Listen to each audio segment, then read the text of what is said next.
Hi, everyone. Thank you and welcome. It's a big pleasure to introduce Chef Ming Tsai today here at Google, and hopefully we got you fed before you're about ready to start. How was everything? Yeah, delicious.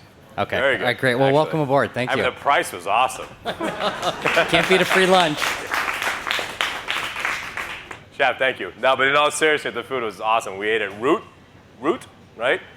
And it had great, must have been king salmon, tasted like, right, with squash. And then we went by the Japanese place, had the do your own ramen, had a piece of hand roll, smoked salmon, yogurt, shiso raspberry, and lemon verbena.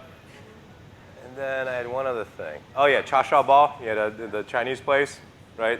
The first original, can't remember what it's called, but really good bun. So I've eaten 3 lunches, so thank you. I love this place. Yeah, exactly. So thank you for being here. Very excited. I'm here to talk about me, which is something I can do. But more importantly, talk about, I don't even have a copy, my new book, which looks like, I borrowed your book? I can afford one, I promise. Which I'm really excited about. And for a cookbook, we've been calling it high tech. Now, I understand high tech and high tech. This is nothing unusual for you guys. But what we've done, and if you have followed me in my career, I've been cooking 25 years. I started on East Meets West back in the day with Emerald and Bobby and those guys. We just celebrating our 10th anniversary of Simply Ming on public television, which I'm proud and honored. I just need to do 35 more years and I'll match Julia Child, and which I will never. My shows and my books, my 5th book, has been, for one thing, to teach people how to cook and to hopefully get people to cook with Asian ingredients and learn some techniques, because once you actually learn a foundation of techniques, you can actually start cooking yourself. And I say this, and most chefs will say the same thing, a cookbook is never gospel.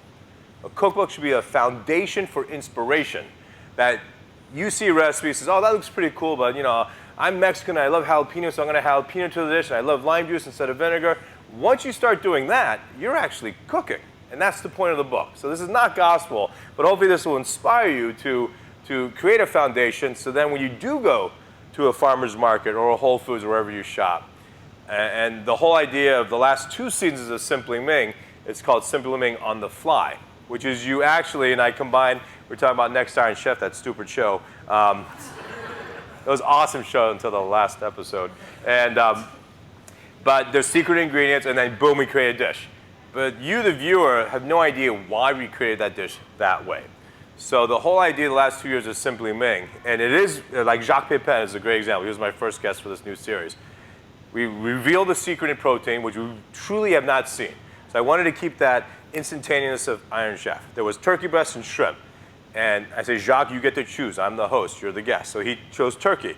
And then we shopped, right? We opened the reach-in cooler. We saw the herbs. We saw the spices. And he would articulate why he's choosing the tarragon, because back in south of France with chicken, and would explain how a chef thinks. And that's really, I think, a great tool for you, because once you understand how we create dishes, then you can start creating yourself. So to that note, and I love doing TV, we've added 2 kind of cool features to this book. One, every recipe you'll see a QR code. All right? So using your smartphone, which I don't think is an iPhone in this territory, but one of those smartphones, you scan it. You have to sign up the first time through something called ZipList. And if you've been watching my show the last 2 seasons, like American Idol, there's digits you can text to. So if you're actually currently watching a show, you can text those digits. The shopping list is downloaded to your phone. So same idea. So now if you want your girlfriend, boyfriend, whatever, wife to shop, you can scan it, and they can then shop for you. So that's, again, to make it easy and simple for you to cook. The second thing that we've done, because I do my own food styling, I actually think some cookbooks is a disservice that it's so beautiful, the food. You make it, then you're like, what did I do wrong? And you did nothing wrong, but that's because you didn't have a food stylist to take Q-tips and glass and gels and spray it. And I serve it just like the food comes. So like this, I would serve like that in the pot, family style, right? And some things are served in wok, some things are served, appetizers size. So by doing my own food, I decided to shoot it with a camera. So now there's 80 full-length videos, 1 for each recipe. And as we'll show you momentarily, let's play this little intro thing here. 2 of each chapter are free.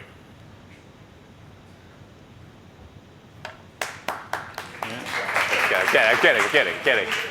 So for example, this is the first chapter, which is party platters. So as you can tell, this is live online at Ming.com, MING.com, not MENG. Don't confuse it with Superstar over here. So the first 2 are free. You don't have to watch the whole one, but if you click on it, I mean, they're short 10 to 12-minute videos, again, done just like you saw, but it walks you through, start to finish, how to make the dish. And the joy of this is then, go ahead, you can stop it and start as much as you want off of your tablet or off of your laptop, but you have to buy the book for the recipe. Here, and this is right? Ban Tran. Okay, he's boring. So the idea is you have it start to finish. And I've always said this, and thank you, Cliff, by the way. A picture's worth 1,000 words. A video's worth 1,000,000 words. Because I don't care how smart you are, even all you guys, to articulate in words how to roll sushi is impossible. It's really hard.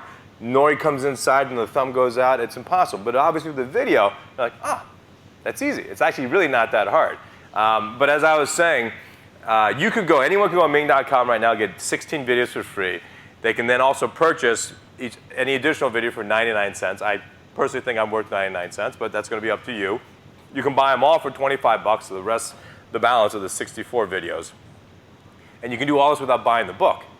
But when I do the video, I just say add garlic, add soy sauce, add ginger. I don't say how much. So obviously, because I'm not a moron, I want you to buy the book. So ideally, you buy the book with the quantities, and then you use the videos to teach. So, all right. Any questions on that? Ceramic. Second hardest material in the world next to diamond, right? Diamond knife, impossible. Too hard, too brittle, too expensive. Ceramic, and we're selling 3 of them here. There's white and black. They're all ceramic. The black ones, if this means anything, and probably for you guys as some engineers, isostatically pressed at 2,000 pounds so it turns black. So it's even harder than the white ones. Both are incredibly sharp out of the box, but for a home cook, will stay sharp for up to a year, which is 10 times longer than a Wusthof or Global. Wusthof and Globals and all those are amazing knives too. But after 2 weeks, they start to dull. Then what happens? Well, most of you probably don't go home to a whetstone or a wheel and sharpen your knives. I would imagine almost none of you do, because even if you do that, it's hard. It's a perfect 30-degree angle, and it's a skill. So you end up using a dull knife.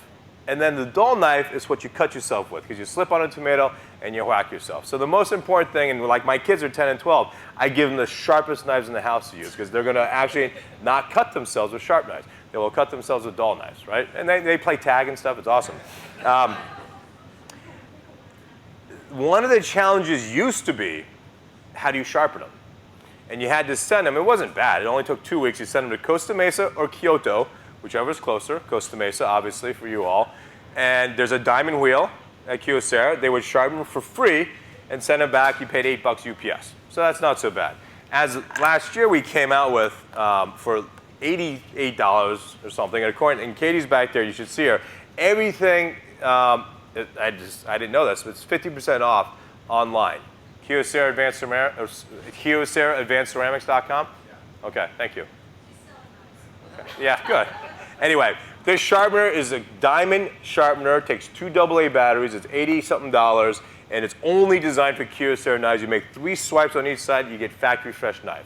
So it's awesome. And the fact that it's AA battery, you don't need a cord, incredibly convenient. All right, enough of that. How do you know you have a sharp knife? Take something like this, an onion. Drop it.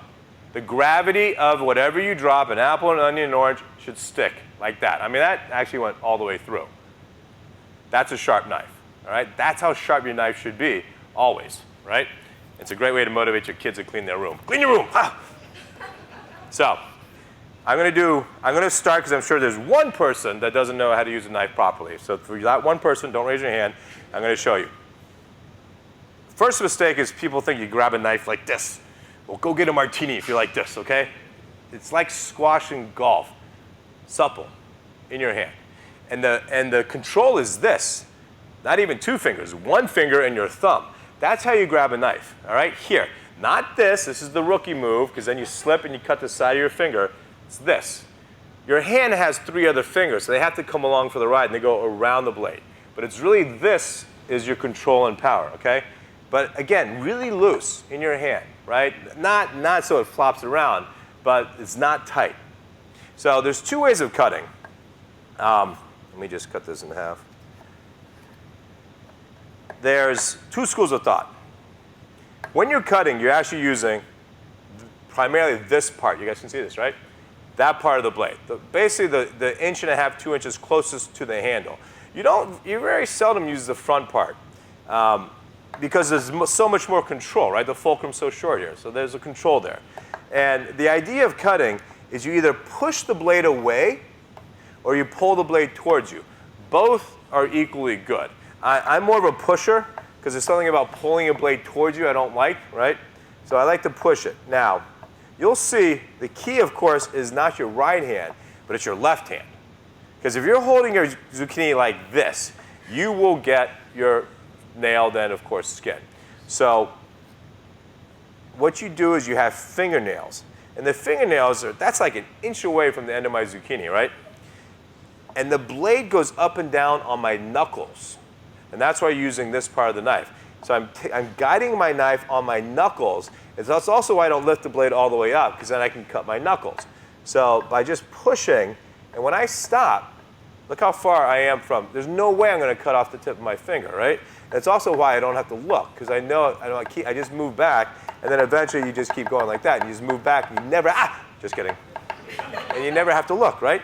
So that's all you have to do. And it's actually easy, but you just have to practice, right? It's not something you're just going to pick up. You can't play golf and squash in one day, right? You have to actually practice. And you see people use knives, like, oh my God, amazing. I've been cooking for 25 years. I've been sharpening cleavers with my grandfather for 38 years since I was 10. So I'm 48 now, right? So I've been around knives. And, but once you learn this technique, you'll realize, wow, I can have a cooking show too, right? It's not that hard. All right. Any questions on that? Does everyone kind of do that? Did anyone have their finger on the top? Be honest, come on, I'm not gonna, this isn't videotaped. You're all professional chefs? Yes, question?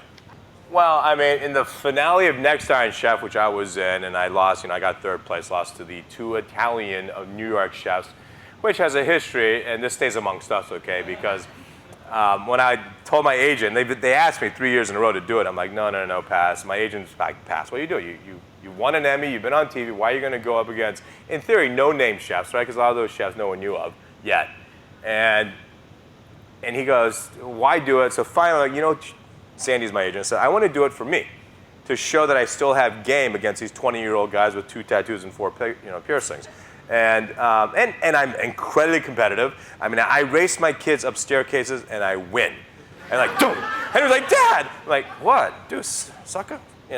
And I do it because I won't always win. One day, they're 12 and 10, and within 5 years, they're going to beat me. So my wife's like, you got to give up. I'm not going to give up. They're going to need to beat me. So anyway, Scrabble, and sometimes I let them win because, you don't want to be so mean. I'd rather not. But my agent said, look, you're not going to win. I'm like, thanks, Sandy. I'm like, no, you're a good chef. Is that the winner's replacing Mario Batali, a New York Italian chef. And you are Chinese. I'm like, okay, good point. I'm like, I don't think it's going to matter. It's the best chef wins. All I'm saying is in the finals was Marco Canora, Mark Forgione, 2 New York Italian chefs. I'm not saying it was rigged. I'm just saying that's what it was. So Marco Canora in the finale was cutting bread with a serrated knife, not a Kyocera, because it actually slipped. Case in point, it slipped on the crust, and it freaking got him like. I mean, it was. You've seen the movie, right? Mary, a bleeder. It was a bleeder, man. It was freaking everywhere, and so they had to stop tape, right? And they first used a little, not liquid nitrogen, but something really cold, and they wrapped the crab, out of it, and then just kept going. Because blood was getting in the stuffing, and so it's like, hey, try my turkey, So in those instances, they had to stop. So, but in all honesty, I did enjoy doing it. It was 6 weeks, which I don't. You asked why I don't do it again. I don't have 6 more weeks. It's just a long time commitment, and to be honest, been there, done that. It was fun to do. You know, move on. I'm going to like buy Google or something. Actually, you guys work for me. No, I own a few hundred shares. So thank you. No, thank you for just, and go to 800, please, all right? Helps me. Let me help you. All right, here's a great trick for bell peppers, right? And buy ones that are perfectly symmetric because they're easier to do, and I'll show you why when I break this down. Sometimes they're all craggedy and stuff, a little bit harder for this trick. So to break a bell pepper down, I take both ends off, all right? And this is still good. You can still use it. Watch this. You take your knife, you put it on its side. Can you guys see this? Yeah? You see that here? Okay. So you lay it down, and then you roll your bell pepper with the knife flat on the board, right? That's how you break down a bell pepper, right? And then, obviously, that would be trash. But then if you're doing, let's say, a stir fry or something, you would then, you can just cut it in half, julienne. And bell peppers, I tend to put this way for the knife. I mean, you could go this way, and because these knives are so sharp, there's no issue. It is just easier on your blade to go this way, right? And just stack and do julienne like that, right? Easy. All right. And that's a great little trick that you'll use forever.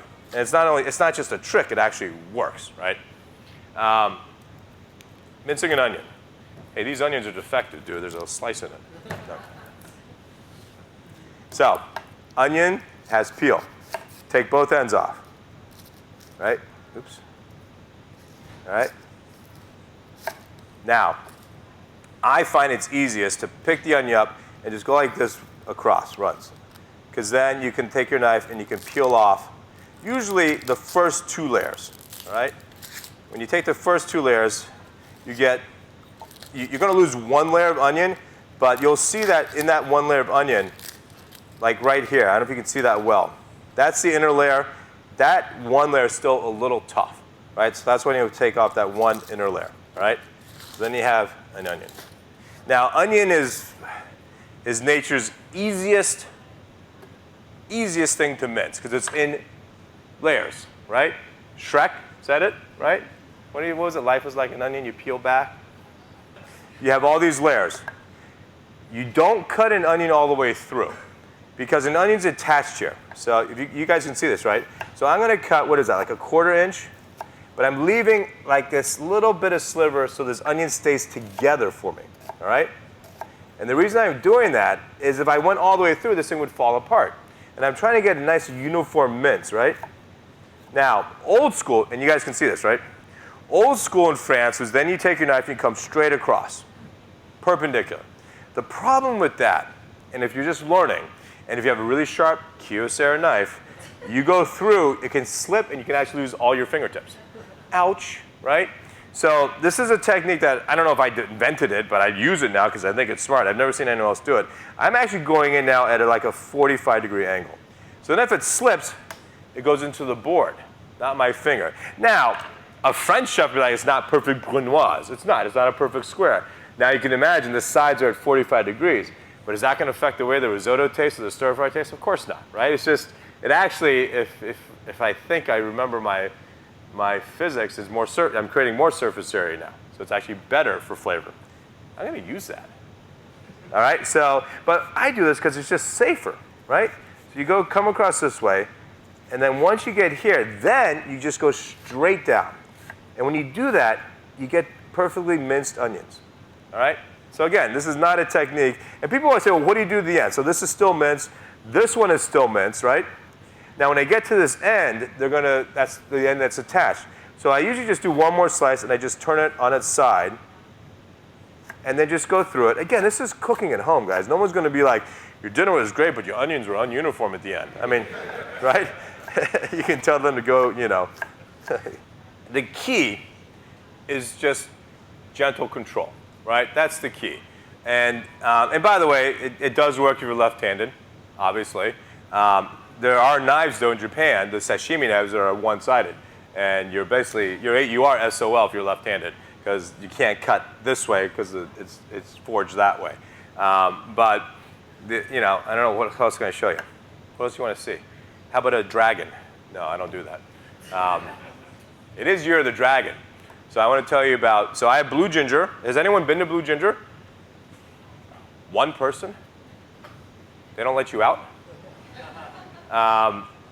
Thank you. I hope it was good. I have had Blue Ginger 14 years by design. All my chef friends, Mario Batali and Amarillo Gassi and Tade, they all have 15, 20, 30 restaurants. I've had one for 14 years for two reasons. One, for quality of product. I never want to ever hear that Blue Ginger used to be a great restaurant. That would actually crush me, and I would consider myself a failure if I used to have great food and then don't. And two, quality of life. And like I love what Google does and gives you basically anything you want. And you know, I went into your Google store and I just stuffed my backpack and it was all free. It's awesome. And you guys are fantastic. And right? Thank you, Cliff. That was really nice of you. He distracted the cashiers and I'm like, I got all these little things that just stick into the side. It's awesome.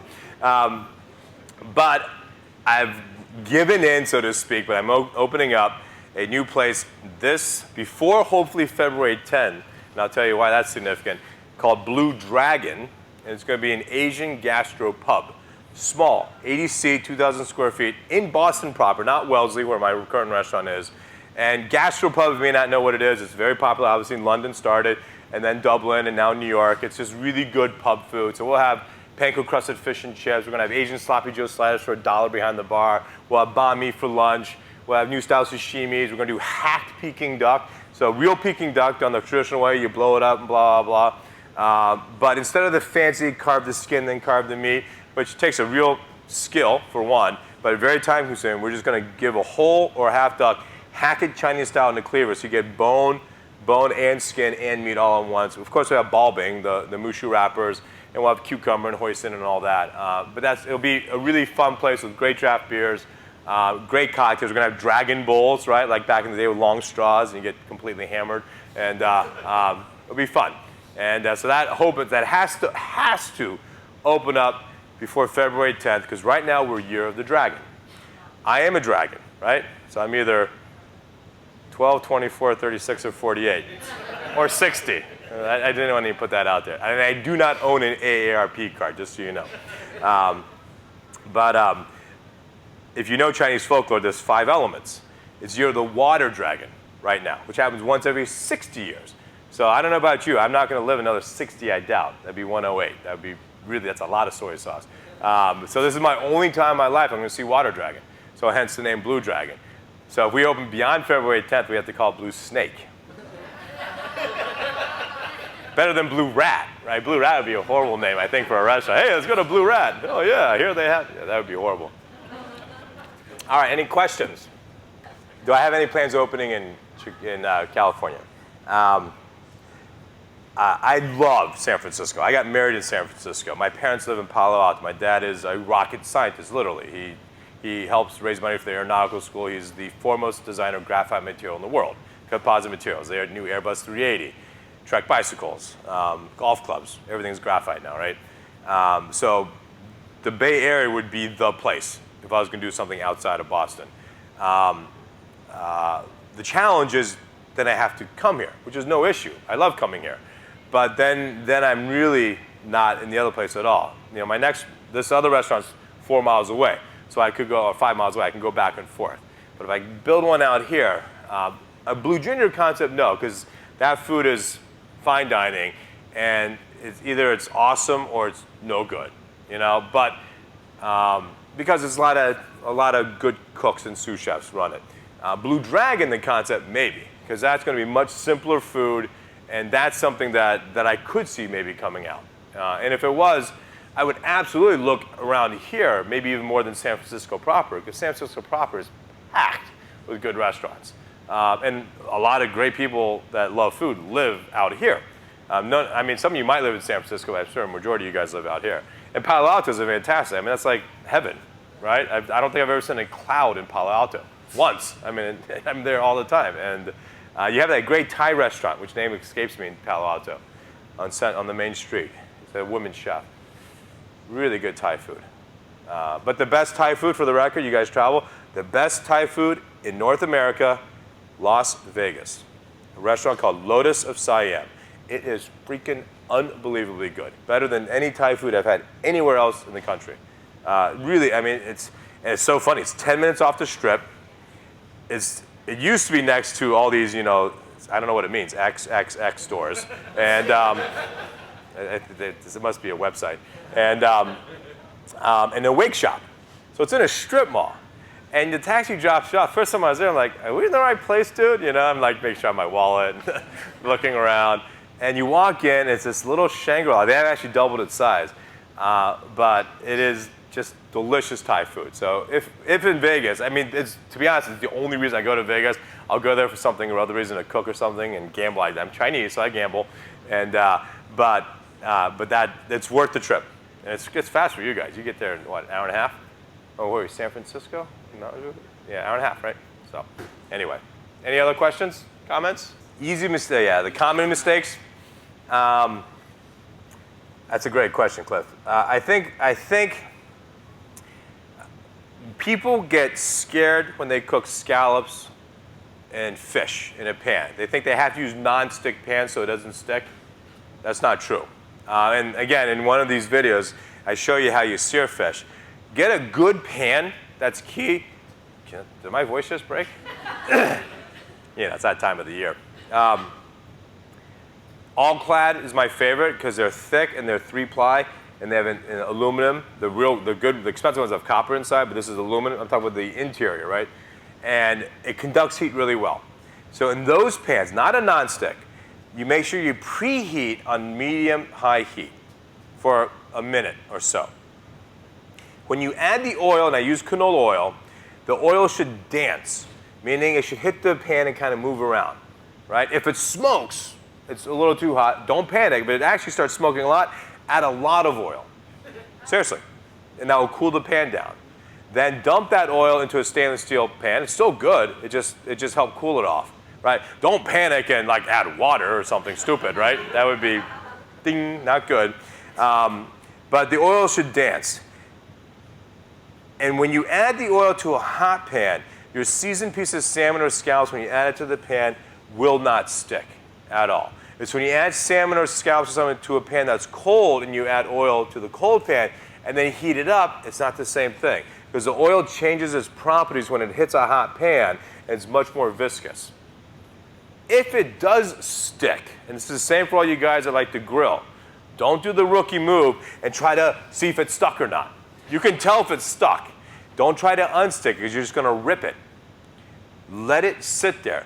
Let it cook. Let it crisp up. It will unstick itself on the grill or in a pan. It might have to take a little bit of effort, but to be honest, in a restaurant, when we're cooking fish and scallops, it's 70% cooked on one side, and you kind of flip on the other side, and it's gone. It's not 50-50. So it's okay that one side gets that nice brown, almost crunchy, caramelized flavor. Especially scallops. I use that as an example because those will shred. If you try to unstick a scallop, especially the day boats and the Taylor bays, the small ones, if the pan's no good, it's going to will shred up.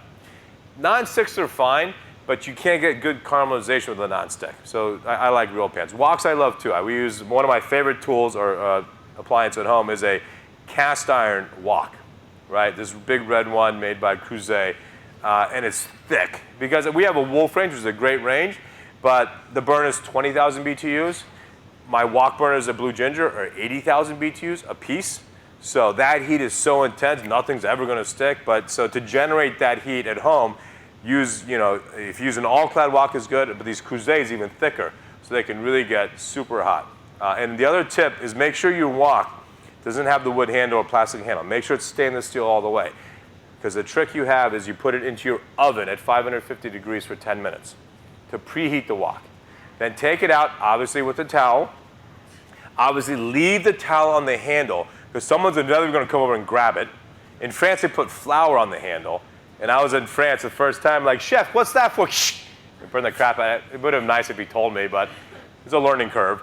They have those great suede kind of, I don't want to use that word, but suede slip-on thing, right? And you put it on the handle. Those are the best because they won't fall off. But once you preheat it at 550, then you can put it on your hot flame. That flame will keep that wok screeching hot. So it's like that sound you get when you wok stir, you want to always maintain. Quite often in a lot of recipe books, when you put in the whole recipe, then you're braising. It still will taste good, but you're not going to get everything. That wok stirring is great, which keeps vegetables crisp and seals in the flavor of the meat and whatnot. So you want to keep that sound. And by the way, I kind of wish I had a pan, but flipping food, easy. Really easy, but practice. So just like cutting. You have to actually take dried rice or dried beans, frijoles, and put them in a cup.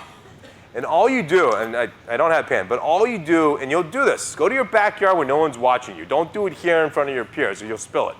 Just pull the pan, but at the very last moment you pull it, you just flip the front edge towards you. You'll be, within 1 minute, you'll be flipping your food in a cascade. And we do that not to show off. We do that because in a real kitchen, we don't have places to put tongs and spoons and stuff. And we're using both hands to quickly mix stuff. It mixes stuff better, and it also doesn't break stuff up like a spoon and tongs would. So there's a reason we flip food this way. But it's a great technique, and again, I show it in the book. It's a great technique. Again, don't grab the pan like this. You'll go everywhere. It's very, it's like almost everything. Do it, softly in a way, right? I mean, when you hit a keyboard harder, you're not typing any faster, right? Top 3 restaurants, that's so hard, but I'll try. One's closed, which is El Bulli, which is Fran Adria's restaurant in La Rosas. So that's not really fair. I'm not going to tell you how great my 37 5.5-hour course meal was, because you can't get there anymore. But it was. Thomas Keller, right here at French Laundry, he's one of the best in the world, not just the country. Much respect for him. Great friend, amazing chef, just so freaking disciplined. You can walk, and he does quite often in his kitchen, walks around in white socks, no shoes, because his kitchen floors are that clean, right? So you can, which is a Japanese mentality. When I worked in Japan in Osaka, we had rubber boots on, and we were hosing down everything during service. It wasn't just like afterwards, right? But I think Keller's unbelievable. Best pastry chef in the world is Pierre Herme. Pierre Herme, I got to work with in Paris at Fauchon. He was the youngest executive pastry chef ever at 28 at Fauchon. Just a big, jolly guy, although serious as hell.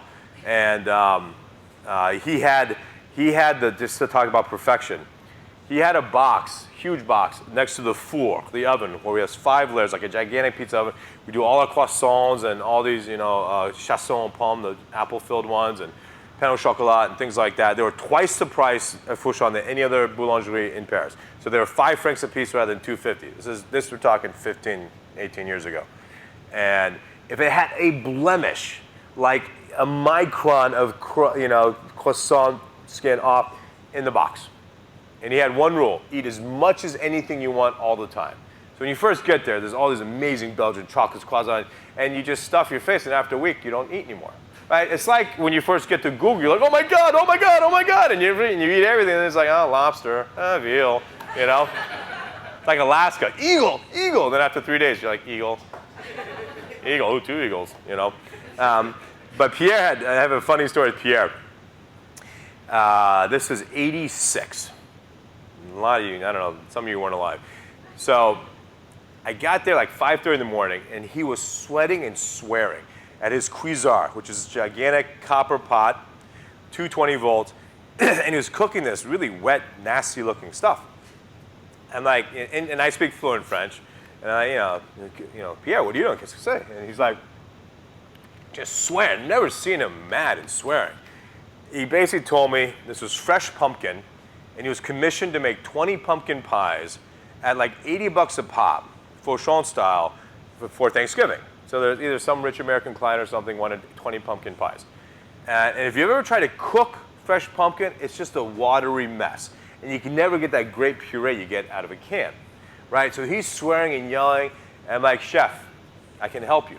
He's like, and I was the lowest out of 20 cooks. Basically, what can you lowly cook do for me? And I'm like, I can get you cans of pumpkin puree. He's like, quoi? I'm like, because my dad, again, he was chief scientist, but he was at Wright-Patterson Air Force Base as a civilian, so being a SES, senior executive, brigadier general level, he had access to the PX, right, the U.S. Embassy. I'm like, I can get you cans. You want the cans or not? He goes, yeah. So I get to the embassy, we call the people, they let me in, I bring 2 cases back of Libby's pumpkin pie mix, right? And he opens one up, and he's like, ooh, tamam. Because it's actually really good, right? I mean, Libby's is the best, in my opinion. It's got the little sweetness. It's got the cinnamon. And then he's like, c'est quoi le recette? What's the recipe? I'm like, recipe's right here. He made that recipe off of the Libby's Kim, evaporated milk, sugar, this eggs. Of course, his pastry crust was awesome, right? Pâte sucrée, delicious. It was actually the best pumpkin pie I've ever had in my life. But here's the best pastry chef in the world reading a Libby's Kim. C'est quoi ça? So freaking funny. True story. True story. And the same, again, in one of the moments I thought I was actually going to be literally killed by a chef, it never happened, was also Pierre Herme. Obviously, a great mentor of mine. And, but he also is famous for blowing sugar, right? So I don't know if you know what blowing sugar, but just like blowing glass, you get sugar so freaking hot. I don't care who you are, unless you're Iron Man. It's so hard to touch, but you can make a ball, you can take a straw, and you can blow it, and you can make anything, just like glass. So he made, and it took him like a week and a half, which is a long time for him, made a Mickey Mouse. So this is when France was trying to get Euro Disneyland, right? So there's a beautiful, to the freaking T, black buttons, the ears, the whole 9 yards. And just because to give him a photograph, he can do it. Gigantic Mickey Mouse, right? And he was very proud of it. As they're like, oh my God, Mickey. That's Mickey in French. And he put it in the back room to let it dry 2 days before it goes up into the room. So this is where all the freezers were. Yeah, And so I'm back there, and I don't know what. Sometimes you just do things, and you're like, WTF? That's where's the food, by the way, just in case. I said, God, I wanted to touch his belly. So I touched his belly. And just like an Animal House, right? John Belushi, whoa, my fingerprint of my thumb ended up right on Mickey's belly. I'm like, holy shit. I'm looking around, make sure no one saw me. I mean, he would have killed me. A week and a half of work. And I scurried away. And for the next 3 or 4 days, I woke up every night screaming and sweating and crying. And the dream nightmare was he's lining us all up. Let me see your thumb. And they're like this. So I literally thought, should I burn my thumbs? And then, c'est pas moi, chef, I cut my thumbs off. I didn't know what and then, fortunately, it got into the window, and then you never saw it again. And you can't patch it, right? It's like the color is in the glass, in the sugar. So you couldn't have painted over it. I mean, I was so SOL, but he never saw it. So hopefully he doesn't see this video either. So, thanks, 谢谢. Nice to see you. All right, sir. Oh, let me continue. One, the Japanese restaurant, Nobu Matsuhisa in LA, which I just was again. His original, I think, is phenomenal. If money is of no object and Larry's taking you out to dinner, go to Masa in New York City, where it's $400 a person for omakase before sake. You'll drop $800, $1,000 each. So you need Larry, seriously. But it's pristine sushi sashimi, but it's uni risotto with white-shaped truffles. It's foie gras shabu shabu, which I know you can't have here anymore. And best Chinese is hard. It's so hard. Best dim sum, I think, in San Francisco is a small place called Dongjiang. Tonking. It's Gary and 21st Avenue. Dongjiang. Fantastic dim sum. Wukong is fantastic. Yangtze is fantastic downtown, but Dongjiang in the avenues, where, Clement Street's a new Chinatown, right? We lived up in the avenues. And note this, though. A block more north, on 22nd, between 22nd and 23rd, is a great place called Tommy's. The best margarita you'll ever have in your life. I will be there tonight. There's actually, if you're in San Francisco, come to see the squash tournament. There's a huge squash tournament down there in Embarcadero, is it? Something like that. Outdoor squash, the best squash players in the world. Anyway, and I'm a big squasher, and again, my brother-in-law is a coach at Stanford, so we're all going to Tommy's tonight. So, but the bartenders have arms like this, because they squeeze every lime to order for every margarita. So anyway, I could go on and on and on. But those are good. Robuchon, of course, fantastic in France. But those are the tops. Last 20 years, what's happened to food? A lot and nothing, which is good and bad. There was this whole molecular gastronomy the last 15 years, right? Exploding this and all of that and liquid nitrogen. And if you can do it well, it's genius. So Ferran Adria, right? Jose Andres. So yeah, Jose Andres at Mini Bar in DC is literally an 8-seat kind of sushi bar. There you can get a fantastic meal. It's impossible to get a reservation, but you can Google it somehow. Closed Saturdays. No, just kidding. And there's a guy named Grant Atquez in Chicago, Alinea. Genius. And so when you do it right, it's really the most amazing, extraordinary dining experience ever. But when you do it wrong, it's like stupid.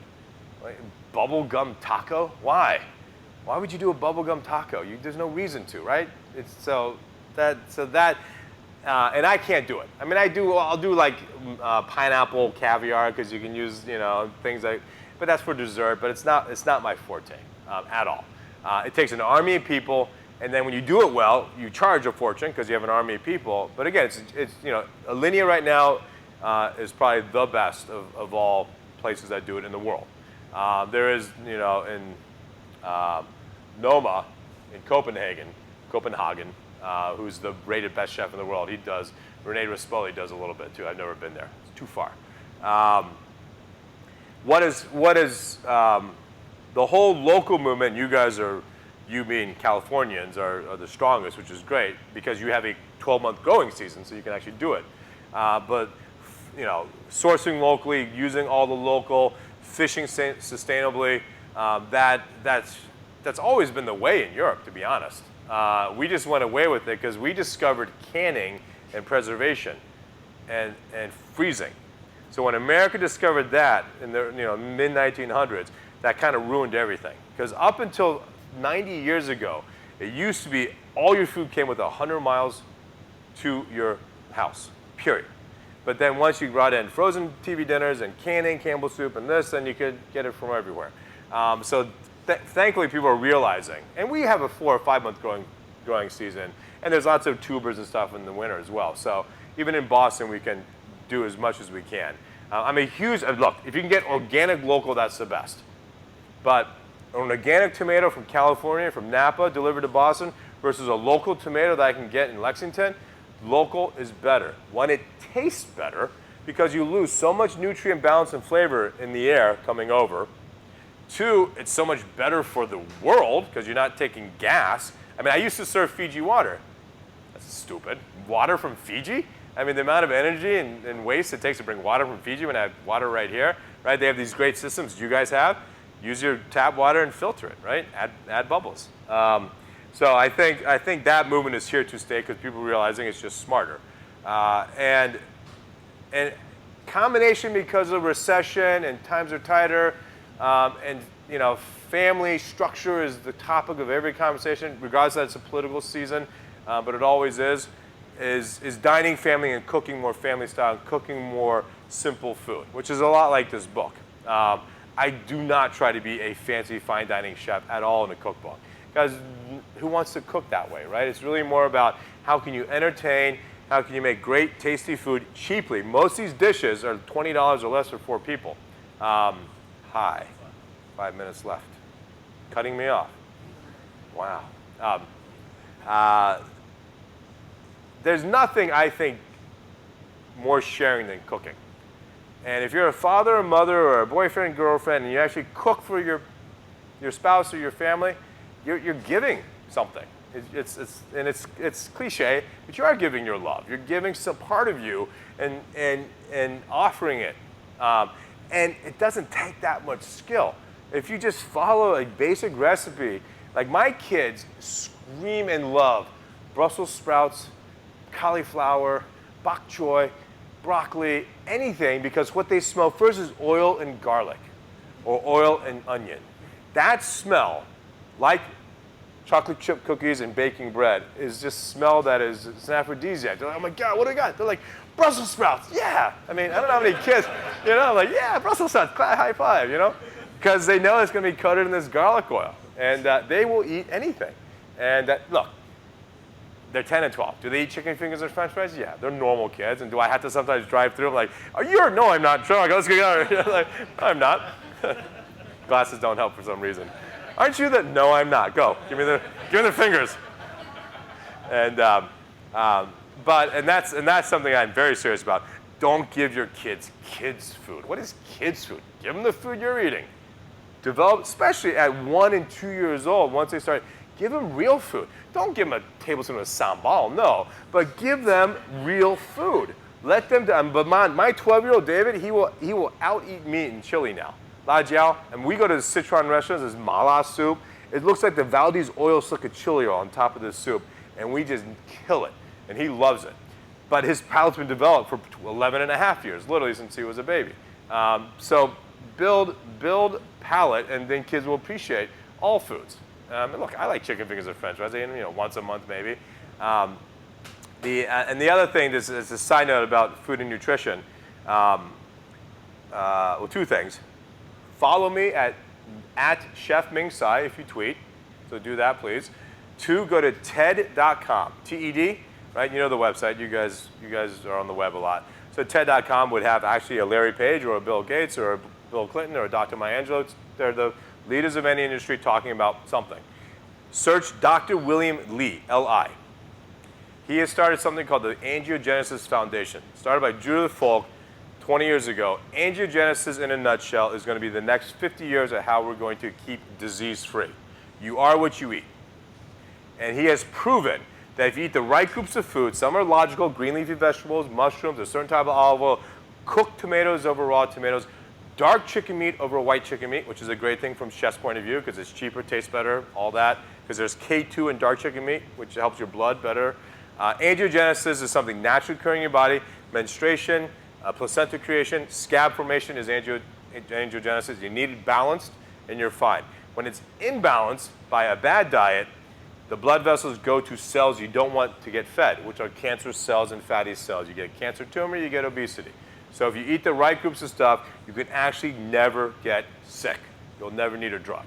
So that's powerful stuff. And Dr. Lee and I have partnered together, and we're trying to help. Actually, we want to change the world by food. Because drugs now, you develop a drug, it costs $20 million to develop the drug. By the time it's developed, it's already half obsolete because the disease has changed.